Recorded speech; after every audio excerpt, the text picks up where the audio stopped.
Appoint చేసేస్తూ ఉండే పరిస్థితి మనం చూస్తూ ఉన్నాము.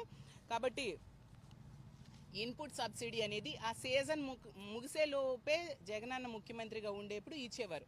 అంత చక్కగా పంట నష్ట పరిహారాన్ని ఇచ్చే పరిస్థితి ఒక్క జగన్మోహన్ రెడ్డి గారు ముఖ్యమంత్రిగానే ఉండేప్పుడే ఇచ్చి రైతుల్ని ఎంతగానే ఆదుకొని వచ్చే సీజన్ కల్లా ఈ పెట్టుబడి సాయం అందేట్టుగా ఆ రోజు జగన్మోహన్ రెడ్డి గారు చేయడం జరిగింది. అంత చక్కగా రైతాంగాన్ని ఆదుకున్నారు జగనన్న.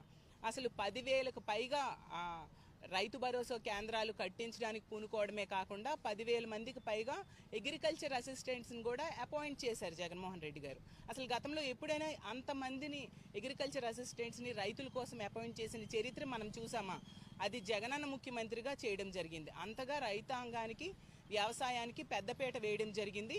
మాట్లాడితే వ్యవసాయ శాఖ మంత్రి గారు కొడవలి ఇవ్వలేదు, కొడవలి పిడి ఇవ్వలేదు, పిడి కూడా ఇవ్వలేదని మాట్లాడుతున్నారు. కానీ జగన్మోహన్ రెడ్డి గారు ముఖ్యమంత్రిగా ఉండేప్పుడు 1,050 కోట్లు ఈ యంత్ర సామాగ్రి కోసం ఖర్చు పెట్టడం జరిగిందనేది రికార్డ్స్లో ఉంది. అంత చక్కగా వాటి కోసం కూడా జగన్మోహన్ రెడ్డి గారు ఆ రోజుల్లో ఖర్చు పెట్టి రైతాంగాన్ని ఆదుకోవడం జరిగింది. కాబట్టి జగన్మోహన్ రెడ్డి గారి ప్రభుత్వంలో ఇన్పుట్ సబ్సిడీ ద్వారా 3,000